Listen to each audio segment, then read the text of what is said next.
Sox fans, welcome to Good Guys Talk Back, a local fan-centric Chicago White Sox podcast, hosted by Nick Murawski and Pat Hester. Hey, Sox fans, welcome back to Good Guys Talk Back. Hey, it's episode 288. I am Nick Murawski, and this is a fan-centric Chicago White Sox podcast. We do this weekly. We do it live on our Good Guys Talk Back YouTube channel. Join us if you have the opportunity. Audio available absolutely everywhere. I want to thank so many folks jumping in already. Joe, Howard, Sydney, Lou, Clutch. Yes, history. And it's going to happen this week, folks. Our Chicago White Sox will officially become the worst team in history. How about it? So much to get to. With me, as always, my best friend, diehard Sox fan, Pat Hester. Hello, sir. Hey, Nick. The show we've been waiting for all year. We've been building towards this moment, this night. It's wonderful that they've tied the record on a Sunday when you and I can chop it up and really break down this game inning by inning, pitch by pitch, and really kind of mull over how they gave up a lead in the seventh inning when they were up 2-1. So love to get into that. I know we've both consumed this game from start to finish, the entirety. So let's break that down. Let's break down this Padres series, as much as we can tonight. How about it? Sox, as we record here, 36 and 120. There it is, 120, 84 games under 500, if my math is correct. It could be not correct. Sometimes it's just tough to compute that, how many games under 500 a team is. There are only 6 games left, thank God, as the Sox are 53 and a half games back in the AL Central. That forgiving AL Central, a minus 320 run differential. In the year 2024. Things you just never thought you'd see. You knew this Sox team was going to be rough this year, but boy, never. I just didn't expect it. Didn't expect this at all. Sox were swept in San Diego. Last time we talked, there was a lot of losing, as usual, as they lost 3 or 4 to the Angels out there in Anaheim. And here we are tied with the 1962 Mets.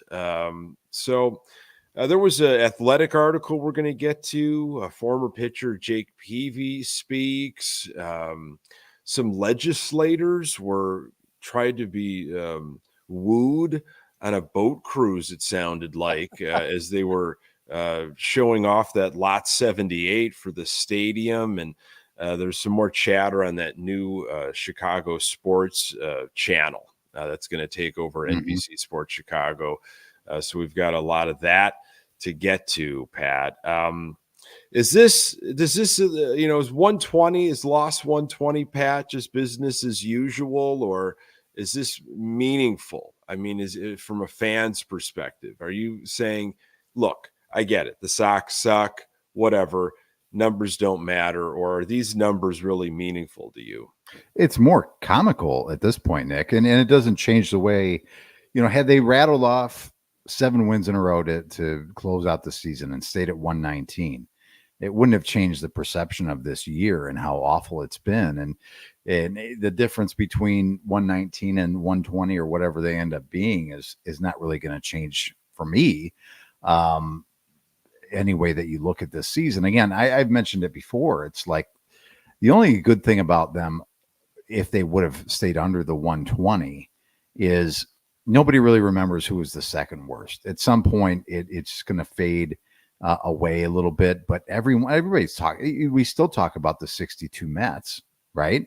And maybe now they won't be talked about. Maybe the people in New York are jumping for joy. Thank God we won't have to be talked about anymore as the worst team of all time.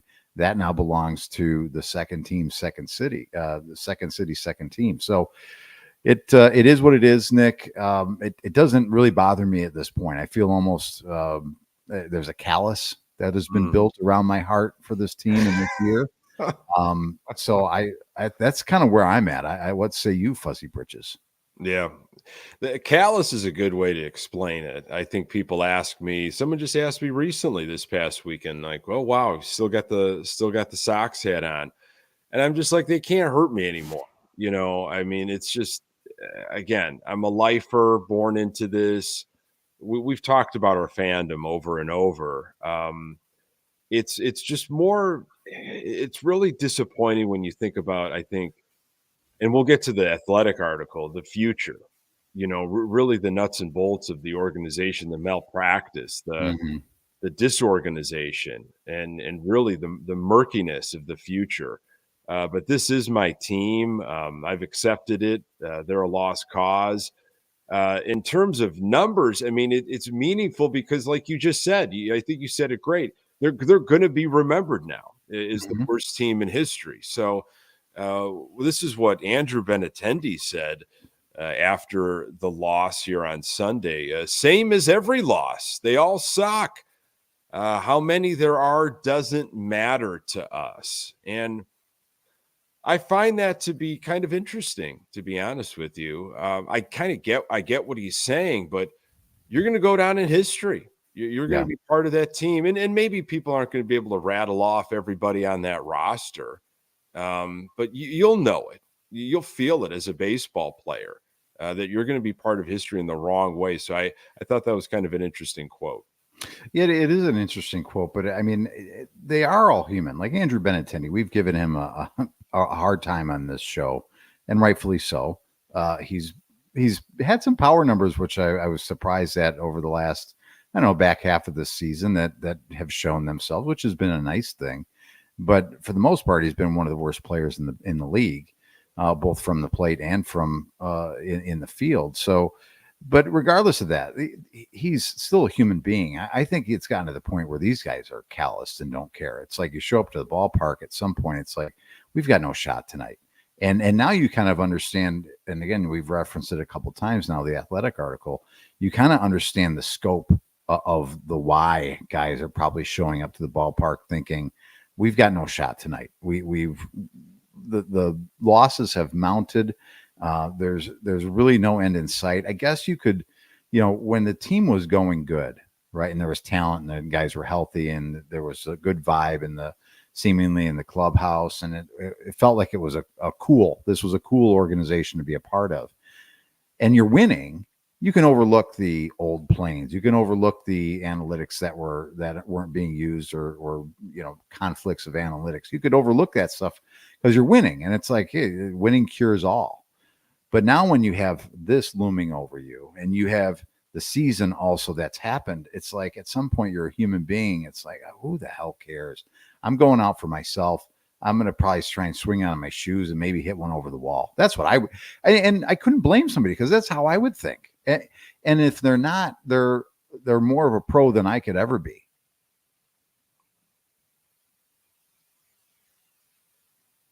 Did I stun you? Did I No, stun you? I thought you froze there for a second. No, I didn't. I thought maybe I said something okay. so profound that you were just taken aback and speechless. I've never had that moment before where I've just Nick Murawski was. We've been doing this a little while. Yeah. We've done many Yeah. shows before. Yeah. I feel like we have a pretty good cadence. We kind of understand when Pat's got his point, and I know when I'm going to come in, and vice versa. Yeah. I think I finally threw you for a loop. Maybe I ran the wrong route.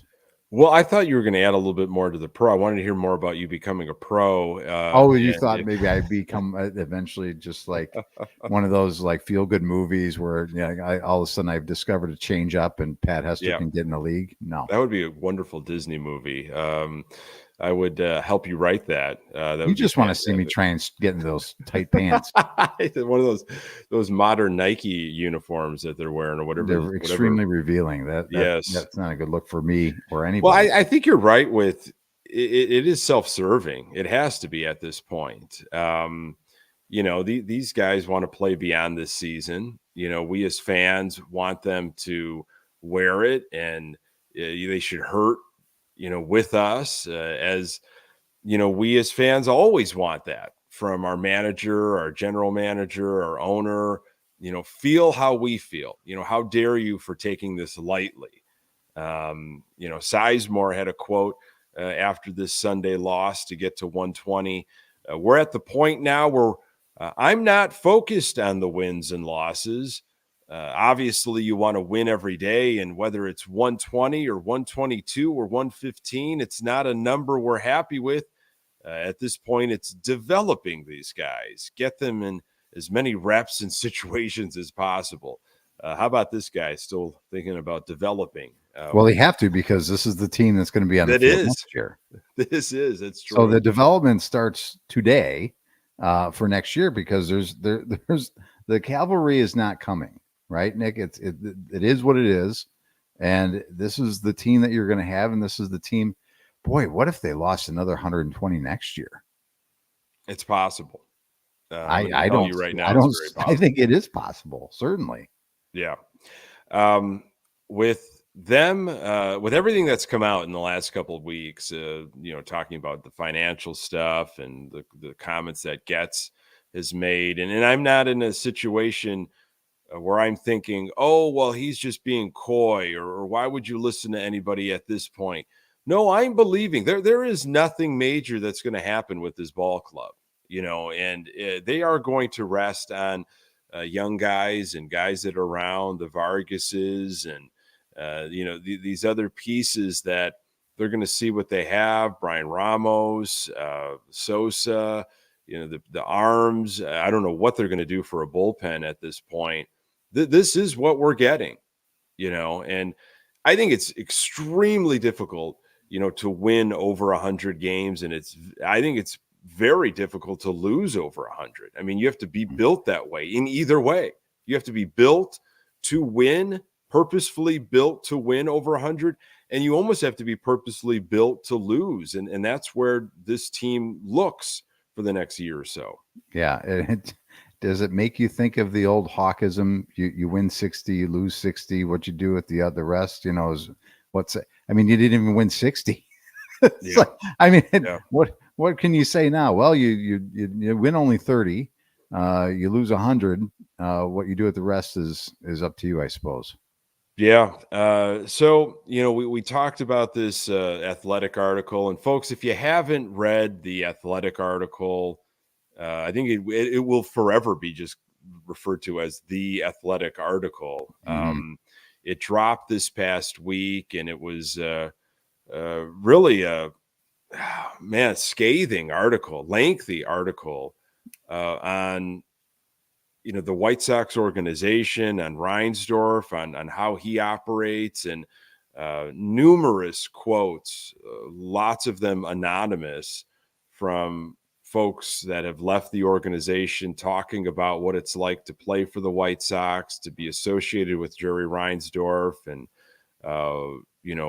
what's been plaguing this team, not just this year, because this has been going on for a long period of time. Now, you and I, Pat, know this, and everybody else listening to this podcast and watching it, and every other Sox fan, I don't think this came much as too much of a surprise. No, I was kind of shocked at how deep it went, and now it's national, mm-hmm. and that's what I wanted. I said maybe a month or so ago, a Florida radio station contacted me, and they wanted to have somebody on to talk about the White Sox, and this is when they were going in their historic losing streak. They were going for the most amount of losses in a row, and we were talking about how this happened, and I said, look, we know locally how bad of a baseball owner Jerry Reinsdorf has been, and how bad things have gone, but he needs to be talked about more nationally at how bad it's been. And I hope this article and I hope anything else that comes out continues that. This needs to keep rolling. Yeah. It can't stop. But wow, what an article. I mean, it just it was something. I pulled a few quotes out of this. You read this earlier today. There's a lot. There's really a lot to go through. One of the things that I thought was, I think, so profound over and over was just the financial constraints, like the way Jerry we've made jokes over it, for years and years. But to see this in black and white, to see this in print, other former players and other folks within the organization coming out and talking about how cheap Jerry is and how they go about their business, that was alarming. Yeah, and it's a lot of it is the plane. I think got a lot of the headlines, right? Because you are valued at. I think Jerry is himself valued at $2.1 billion, and the value of the Chicago White Sox is over $1 billion, right? Maybe it's not going to be the highest valued team in Major League Baseball ever. It won't, because of the way it's operated, but it's still valued at very high. It doesn't mean that they've got $1 billion in liquid cash, right, laying around that they can just do whatever they want with all the time. But there's obviously money's there. And to see the way things are held back, where other teams do things, a little bit more maybe it's pampering players, or maybe it's just taking care of your employees, but they've decided that we're going to just do bottom of the barrel, right? The plane is bottom of the barrel here. This is not something we need to invest in to make our team comfortable when we're traveling. When of all the sports that are played, you travel more playing the game of baseball than any other sport. So I would think that would be something you'd want to do, is take care of your athletes when they're flying all over the country all the time, whether it's, red eye flights, getting in early, going from city to city to city before you're back home again. That would be something I think would be good for your players to perform at their best level. I would think the analytics part, where nobody can agree and decide on where you want to go, so you're outsourcing it over here and doing it in a way that no other team would even think about doing it. I mean, just the holding back on resources, because, and I'm sure you'll pull this, other things out, but the way that Jerry has a mindset of, I've been doing it this way for so long, I know exactly what I'm doing. He's such a narcissist to think that he's the only person that has good ideas, and just because he's a fan, he was a fan of the Brooklyn Dodgers and loves collecting baseball stuff and watching and listening to baseball on the radio, that makes him smart enough to make these decisions, for his team. It just doesn't make a lot of sense. And you throw in the fact that he never wants to put down capital to invest for the future. It's, I'm going to beg, borrow, and steal, so I make sure I don't have to go into my coffers, and because I don't believe in whatever could be. That's a gamble. Those things aren't as clear to me, but everybody knows, for anything you want to do, and it doesn't always work out, but anything you want to do, you have to invest money to build for the future, to make money and make a return on it. There's a return on investment proposition for you out there if you want to take it. And he doesn't seem to want to do that ever. Yeah. The books aren't public, and they might never be, but this was this was a version of that, opening up the books and just seeing behind the scenes from people and getting their honest opinions. There was a lot. There was a ton in this article. Everything from how the team travels to the inner workings of the ball club, and there was more with the Jake Peavy article that we'll get to in a little bit. So here was a quote from a former employee out of the article. You got a baseball fan owner who thinks he knows everything, and maybe he did in 1992, said that former employee. But the amount of info has skyrocketed in the last 30 years, and he's put his middle finger up at that. As long as Jerry's philosophy is the overarching one, they won't ever succeed. Powerful stuff. Yeah, and it's just like, again, look at any other business. You've got competition in business, right? In baseball, you've got 29 other teams that you're competing with on a year in and year out basis. And you look at around you and your competition and how everybody else is doing. And you don't have to look far. You can just look in your division and you go, wow, we're behind the times. If you're selling cookies, Nick, and your neighbor is also selling cookies, and your neighbor's selling more cookies than you are, you might have to look next door and say, wow, what am I doing differently than this guy with the same location, right? Look, we're trying to selling the same type of product, but why are they beating me? Is it on price? Is it on quality? Is it on value? What are they doing that I'm not doing? And I have to compete. So if I want to stay in business and I want to continue to have a nice life, I may have to adjust the way I'm thinking about it. When I opened up my cookie stand before, there was no competition and I could do whatever I wanted. Now there's competition next door and they're doing it in a way and they're skyrocketing past me. I have to do something to analyze myself and my organization and do better. But he decides not to do that. And it drives myself, and I'm sure everybody else, insane that we're in this kind of time warp of like, this is where we're at, guys. We're going to just continue to operate this way. Trust me. I've been doing it this way for 40 years. Look how successful I am. Everything's going to be fantastic.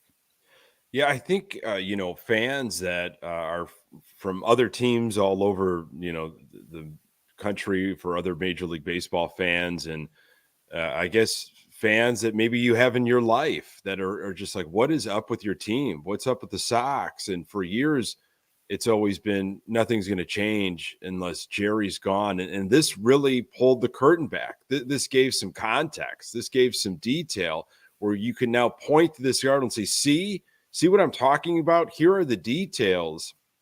This is what's not going on for decades. It's not just that 2024 has been awful. It's how did you fail this rebuild? How are the prospects so bleak? How is it so dark right now? So let's get to this airplane means of transportation. Again, this article from Ken Rosenthal and Brett Growley, I believe. The White Sox charter an Airbus 320, a plane first manufactured in the 1980s. It features only 8 first-class seats. The rest is coach. A majority of MLB teams charter bigger 757s with ample first-class seating for the players and the coaching staff. Even well-known frugal franchises such as the Tampa Bay Rays, Colorado Rockies, and Miami Marlins charter nicer planes, but not the White Sox. When a player new to Chicago first stepped on board this season, he said loudly, "Come on, man, no show plane?" A chorus of players burst into laughter. Last year, a tweet comparing the planes used by MLB teams caused a stir when it was shared among White Sox players while they were on board. A team plane doesn't make errors or poor baseball decisions, but the White Sox's decision to use a smaller, older plane reflects how they operate. The difference between the White Sox and other clubs is so stark.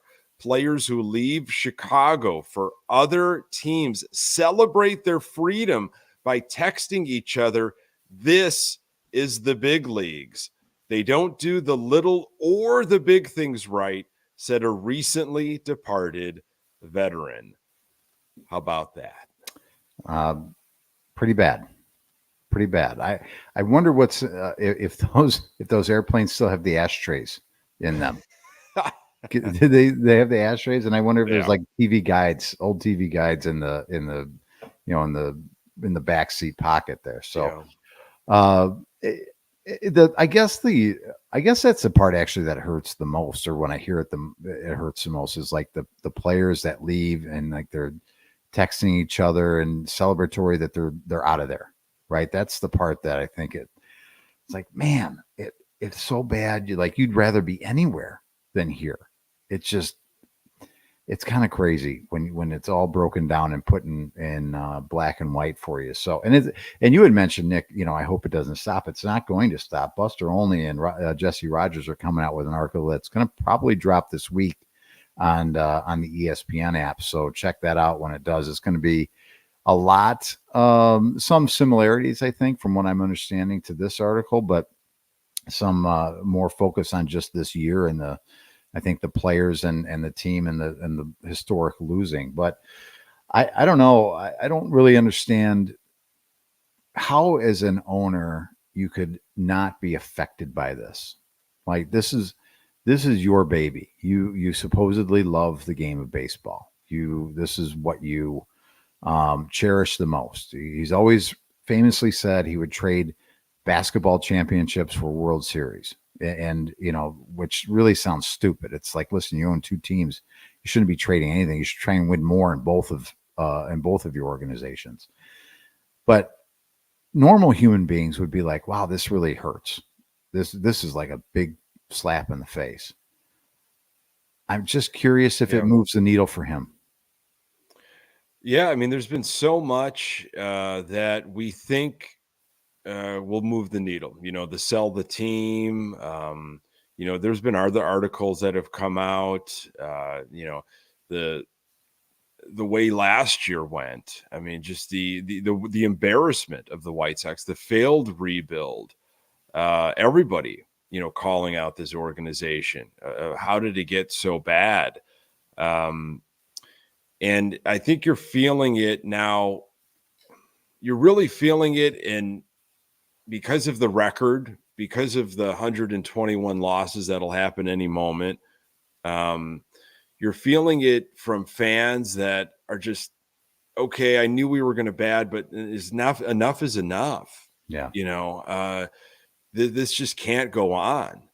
And to have this national piece out there where they go into even stuff on, hitters not being prepared, pitchers, without a game plan, analytics not even thought about. Yeah. Not even, and that's really seemed like top down, as we all anticipate. All this stuff we pretty much knew, but again, to have it out there, this isn't an op-ed where somebody is just making assumptions or theorizing.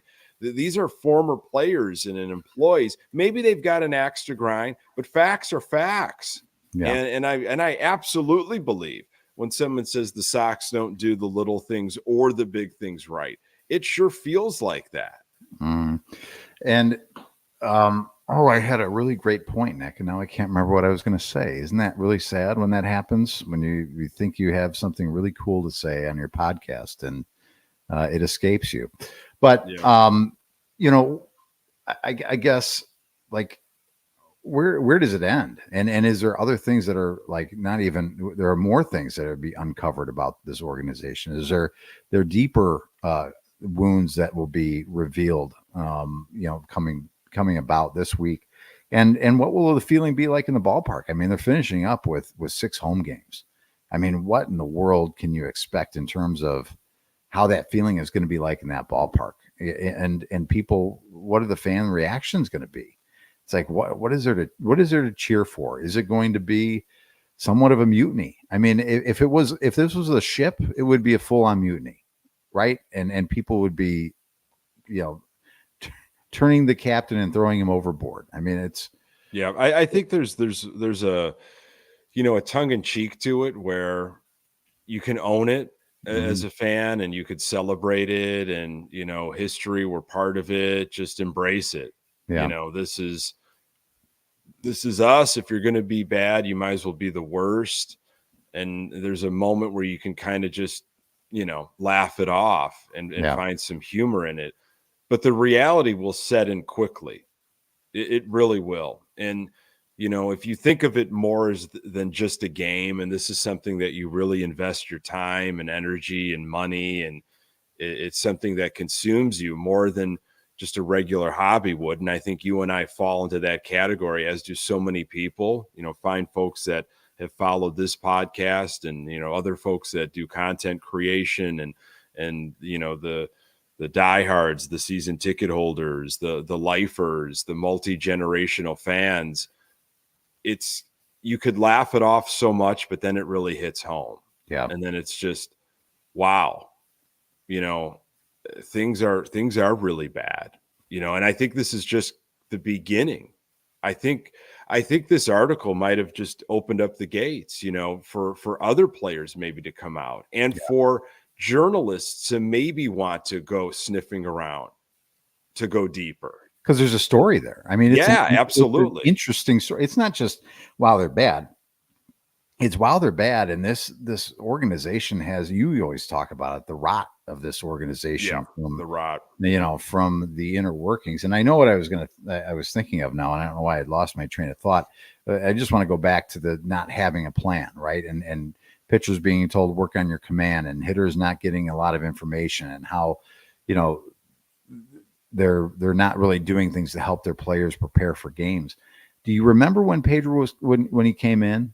And that was a big talking point about him. Yes. With the hitting coach. It was like two hitting coaches, right? It was like a hitting team. Mm-hmm. And when he was talking about when Pedro was hired, it was, we're going to have a better plan of attack when we're going up to the plate. We're going to be doing this and doing that, blah, blah, blah. I mean, why didn't that happen? It seems to me that there was intent to have that happen. Did they just forget to do it? Or did they go, wow, this is going to be a lot more work than really thought, to really have to come up with a plan for pitchers, for teams, for an entire series. So I just, that also kind of stuck out to me. Like, you're telling me that there was no hitting plan of attack going in. I mean, we had talked about it for a long time before that. And because, on base percentage, not being able to draw walks, it just looked like guys were lost in terms of trying to get on base. If they weren't hitting the ball over the wall, there was a problem there. So then here comes Pedro, and I think that's why initially, there was some excitement about Pedro, because they were talked about, we're going to have a plan, we're going to do this, da da da da. And you're telling me one of the things that you kind of put as your pillar thing of having a plan at the plate never happened over this whole time that he was here. So that's really scathing.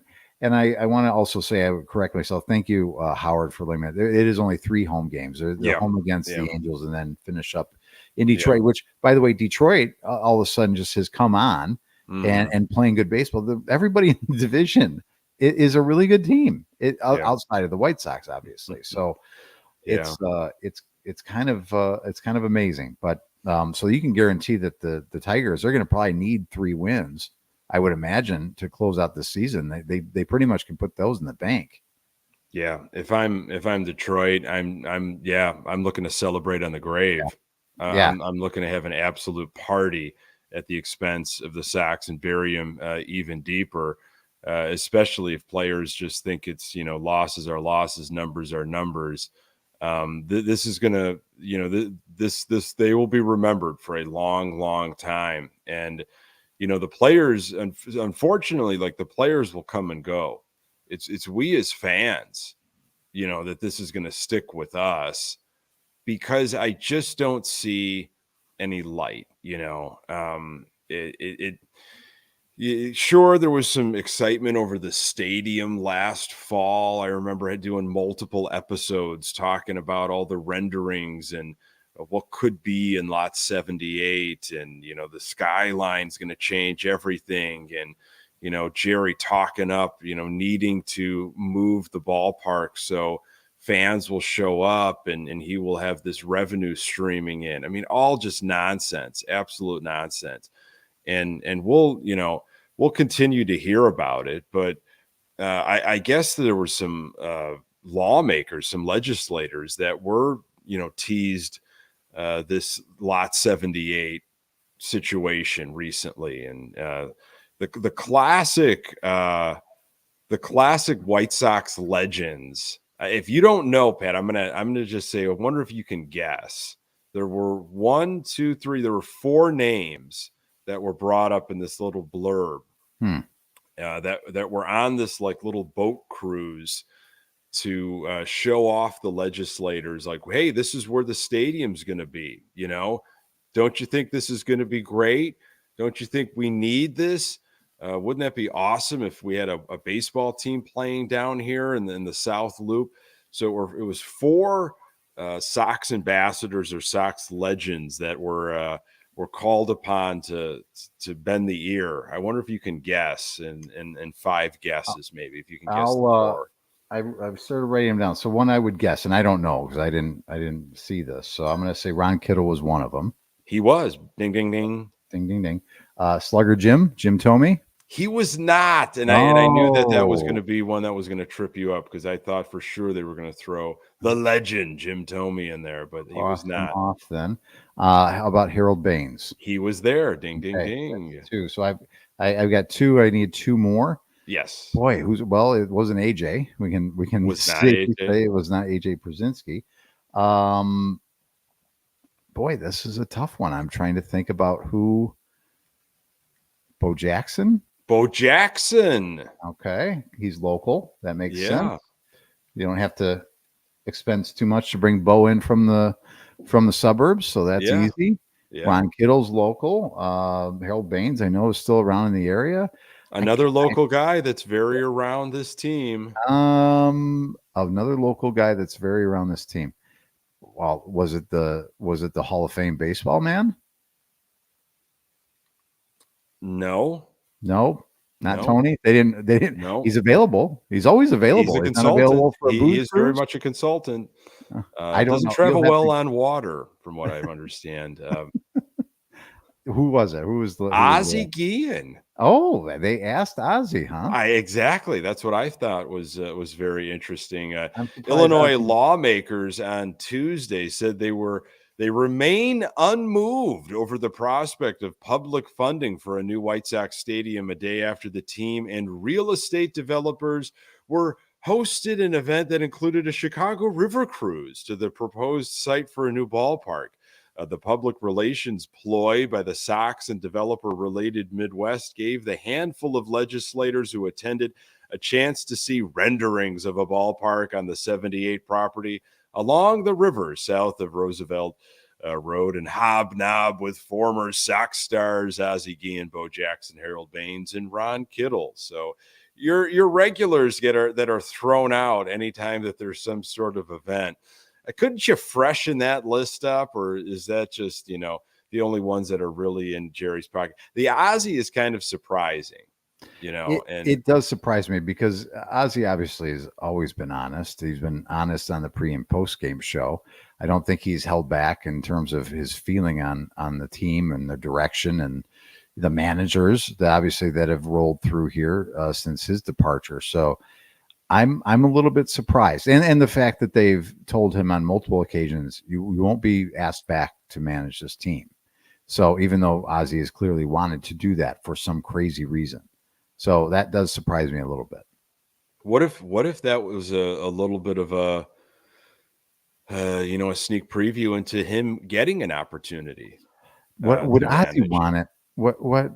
Yes, I think he would still want it after all of this. Even after this so? whole Jake Peavy thing that we're going to talk about, where his name was absolutely mentioned, I think he still wants it. I don't know. I think he's going to be moving on to the new network, right? He was in the I commercial. believe, yeah. He's going to be at the new network. Boy, oh boy, again, it's hard for me to kind of think and put myself in somebody else's shoes. Sometimes I can only think the way I would think if I was in Ozzie's position. I've done just about everything I can do in the game. I have a really kind of let's call it what it is, a pretty easy gig. I probably don't have to do a ton of prep. I watch the games, I react to the games. We talk about the next game, next day's game. They're going to lose, so that's easy to break down on a night in and night out basis. I can go play as much golf as I want, and I can play with my grandkids. I really don't understand what he would have to do or prove by coming back. But I wonder if it is because his grandkids are getting to the age where they get to see him in a baseball uniform doing some sort of baseball activity at the stadium, and they weren't alive to see him play, of course, and they weren't really alive to see the managerial experience. So yes, he's got a ton of time with it. I'm just creating a hypothetical here. He's around, of course, but maybe there's something in him of like, I want to show my grandkids, what I've provided for this game in a baseball uniform. And that at this point, of course, is getting back into a dugout. Assuming there is which there won't be, any huge or major adjustments to this roster going into next year, and Ozzie Guillen is just dropped in as the manager. what potentially could be, what would you put the over under at in terms of wins? Well, I think it's World Series. Oh, there's no doubt. There's no doubt. It's a great question. I mean, maybe they could get to 60 wins. Is that possible? Well, it's double. Maybe. I mean, that's double, right? Yeah. I mean, if you told me, if Sure. I'm just looking at the numbers that's on a resume and I go, hey, listen, I came in and I doubled the win total from one year to the next. That's pretty good. Yeah. How about that? I mean, again, it's not going to be Ozzy, and I don't even know who would. Again, it's a coveted major league. I think every major league managerial position is probably coveted. But after these articles, Pete mentioned it. Aloha, Mr. Hand was right on it. Like with all these stories coming out and all of this stuff happening, money is green. Money is money. I get it. And opportunities are opportunities. But if you have your pickings over a couple suitors, whether you're a manager, a coach, or a player, why are you choosing the White Sox?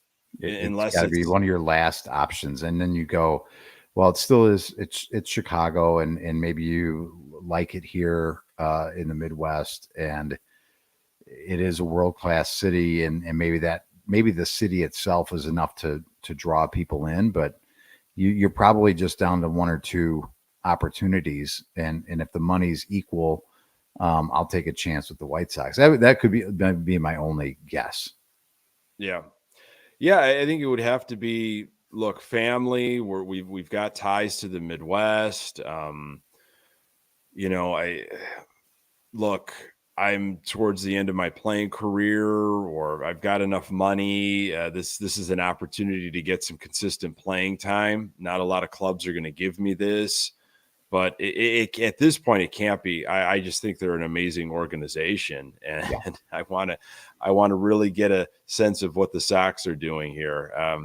Speaking of players, someone that came to the White Sox in, I think, 2009, maybe, Jake Peavy was talking all kinds of things White Sox recently in an article on rg.org.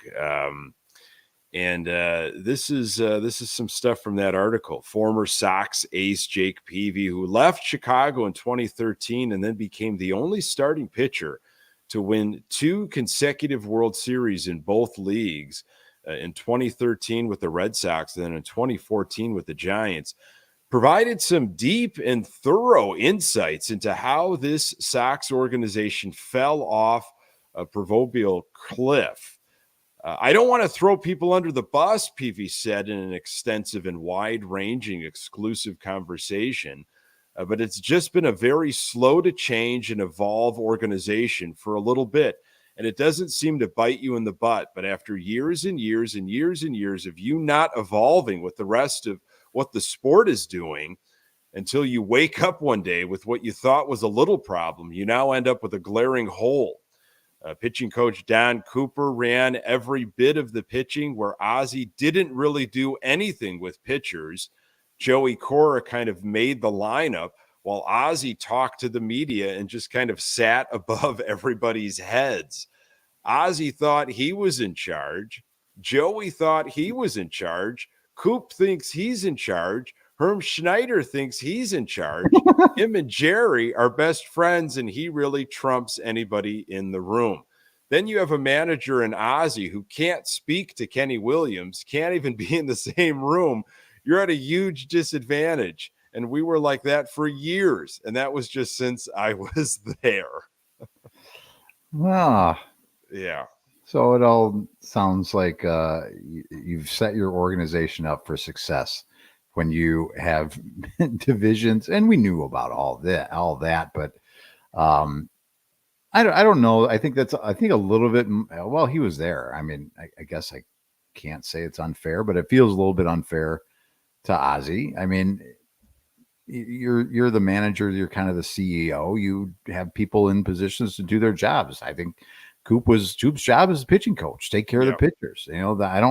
You do your thing. I won't get in your way. I don't want to meddle in what you're doing. I don't know if it makes it seem like Ozzy it makes him sound like he's lazy. I don't think that's the case. I think it's like, listen, at the time, Don Cooper was considered one of the better pitching coaches in the game. Let Don Cooper do what he does with pitchers. I'm going to stay away. I don't need to get involved in that. In terms of the Kenny and Ozzie stuff, we knew that there was no love lost there. They were never Kenny didn't get along with a lot of people, right? So it's not like Ozzie was, unique in that situation. Joey Cora writing the lineup again. I don't know. It's like, listen, at that time, and when that team was together like it was, you had a lot of veteran players. Did you really have to? Ozzie was never a guy to like, okay, the analytics tell me I'm going to move this guy up here. I'm going to do this.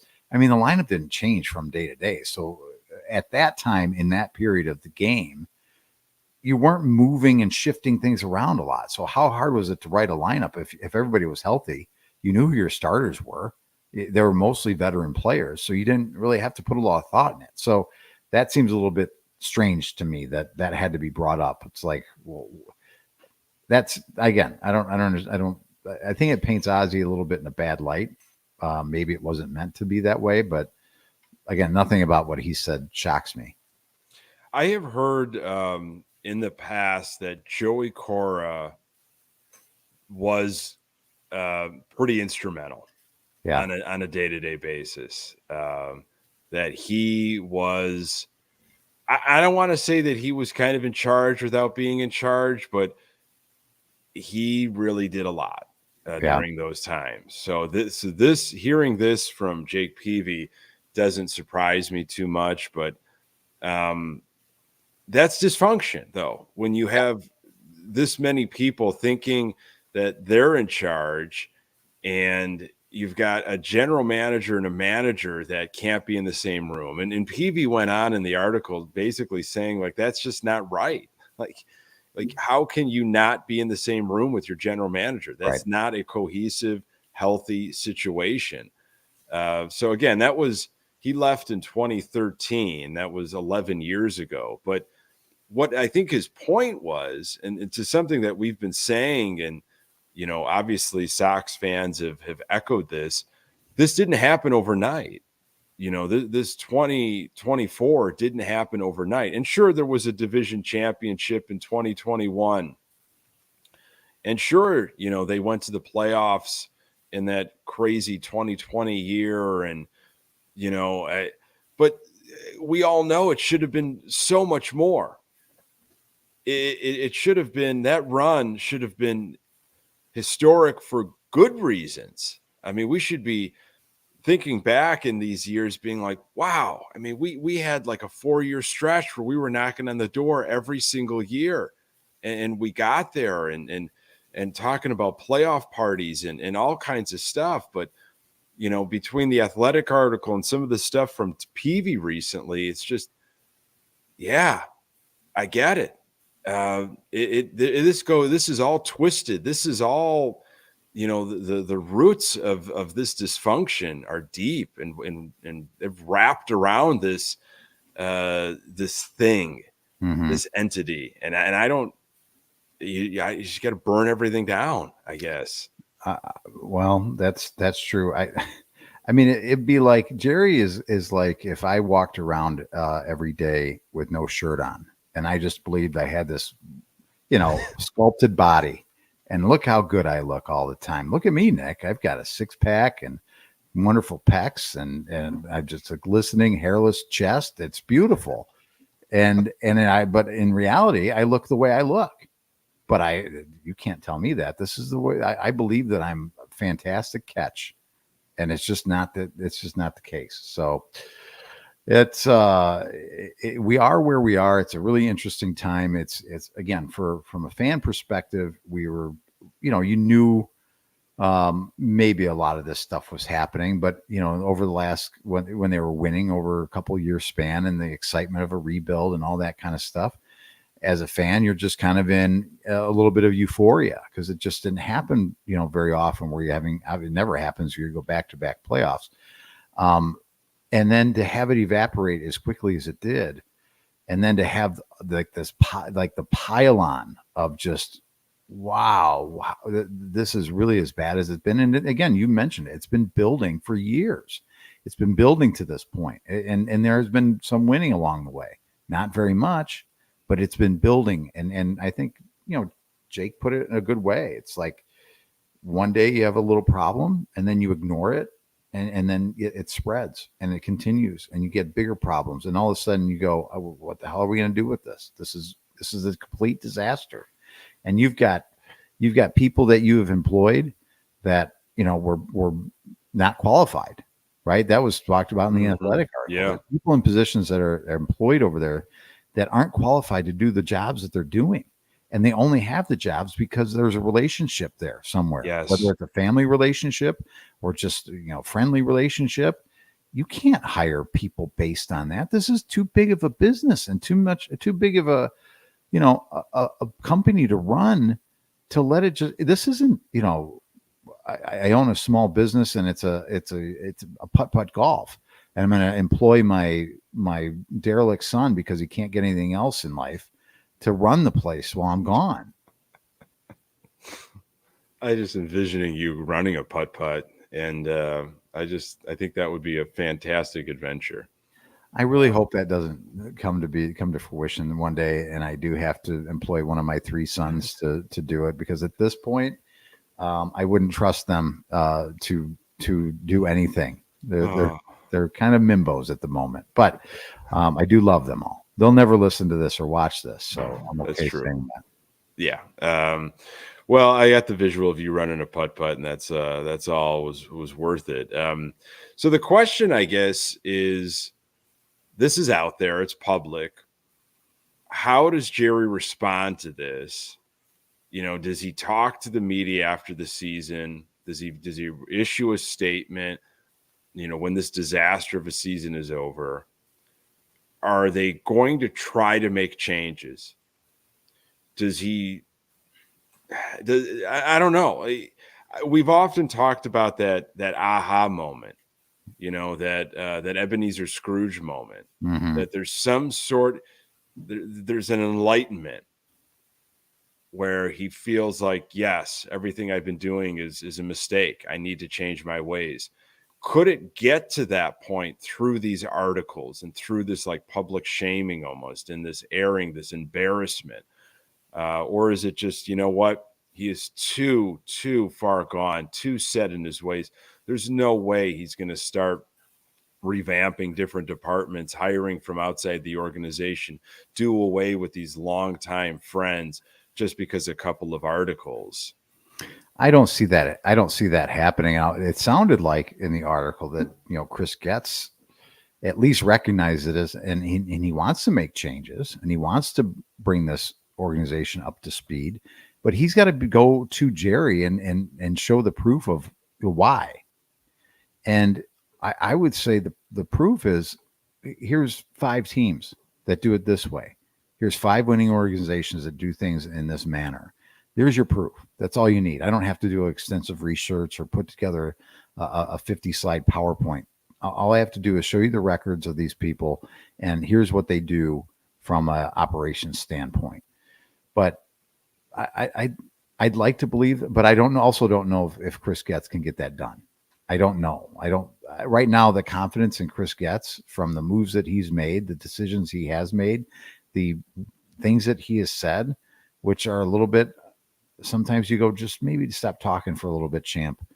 Like I don't have a lot of confidence in Chris Getz to turn this around. I mean, it really is going to have to turn into something like, and the article mentioned it, they're not winning with him around.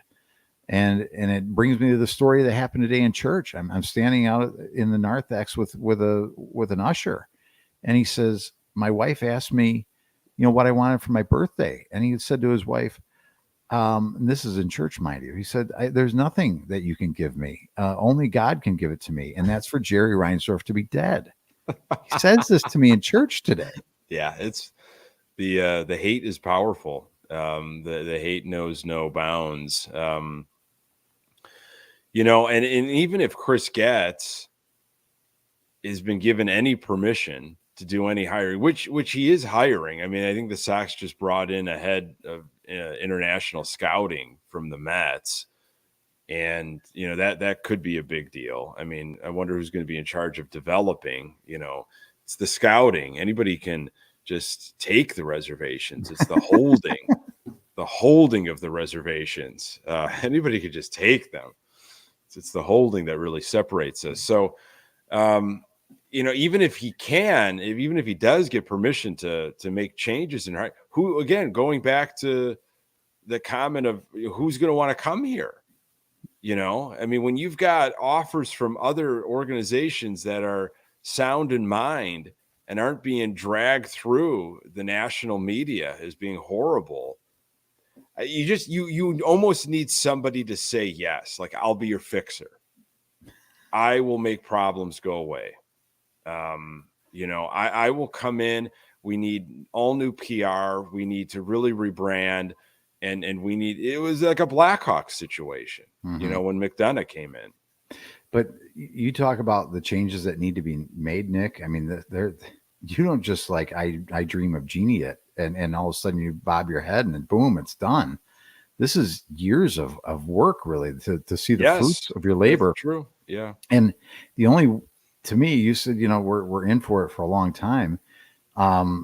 The only way you could really do it is to kind of burn the candle at both ends of the stick in terms of, here's all the changes that need to be made. And again, my first change is, development, right, of players and scouting in that area and the analytics, all that. That's the first thing. But if you also want to try and have success, you also have to try and do it in a way where you're going to have to spend some money to, make the major league team at least not an embarrassment. And I don't think that's happening. So it's this long play of, one, if you can convince your owner to change his ways, this is going to be a while, dude. Yeah. What makes a company attractive? What makes the place of work attractive? And money, of course, security, the benefits, the insurance, whatever. But there's also the intangibles, man. There's also different perks in those places of business, how they do things, their reputation, that make it an attractive place. And that's where they have to change that. They have to make the Chicago White Sox a destination. And we're not only going to want you to be here, we're not only going to pay you and make it attractive that way, but if you've got other bids, we will go above and beyond with what we have going state of the art wise at our facility in our organization. I mean, that's where it has to go, and that's going to take time. It will take time. Right now, it would be putting lipstick on a pig, so it's a little bit futile. But again, I don't know. It'll be interesting to see what happens. I'd be interested to see if there's going to be an end of year Jerry press conference where he addresses any of this stuff. Obviously, they're going to have to discuss what they're doing with the manager. But if I'm Jerry, I'm just embarrassed to the point where I don't want to talk to anybody right now. And his first move probably is tell me who the people that squealed. Find the squealers. You'd think Tommy Pham has got to be someone that probably talked. I mean, Kenny Williams was mentioned in the article, and Kenny Williams actually is from our quote of the week here as we wrap things up. Once again, it means a ton. So many of you spending your Sunday night with us as we talk about this beloved Chicago White Sox team of ours losing their 120th game and just the uncertainty moving forward. But history will be made this week, that is for sure. And next time we record, we'll be able to talk about that, a history officially, Pat. I can't wait. I'll be excited. I'm sure our listeners will be excited. And we'll just break it down. We'll break down the last 6 games like we've never broken down 6 games before in our lives. Absolutely. I look forward to that. I've got the time and energy for it. I know you do as well, Pat. We're going to finish strong. Thank you so much for joining us on this live stream. Subscribe to the Good Guys Talk Back YouTube channel. It means a ton. Find the podcast absolutely everywhere. We're on Twitter X at Good Guys TB. We've got a Facebook fan page. Here is your quote of the week. It's from Kenny Williams. When asked about La Russa's nearly 2 years, 2 seasons as manager, Kenny Williams said, "I don't yet have a way to talk about that period of time because it takes me to a bad place and it will take me from the person I aspire to be." End quote. I mean, if that doesn't just sum up how awful it was, and probably where, Kenny has always talked about Jerry as a father figure type. That's probably why he doesn't want to go there, because he doesn't want to think of his dad of doing something so stupid. So he'd rather just not talk about it. Yeah. I found that to be, wow. That really hit me. You got to sit with that. I would love him to talk about it though. At some point, I would love him to break down that 2-year stretch and what it was like. I mean, that's a documentary that somebody is going to get that story. That's going to be what has happened to this team. There's more, man. There's more out there that can be uncovered. And I think we're just getting started here, I believe. No doubt about it. And again, assuming that it continues to get clicks and shares and people are talking about it, it will get exposed even more. Yeah. All right, Pat. Well, I'm feeling a little bit better. This was Sox therapy. It's good to talk with you and rub shoulders with other like-minded people. So thank you much. Yeah, it was great. A historic day, and it'll continue to be historic days for the next 6. Yeah, I think so. All right, folks. Thank you so much once again for joining us on Good Guys Talk Back. Hey, for Pat Hester, I am Nick Murawski. Until next time, go Sox.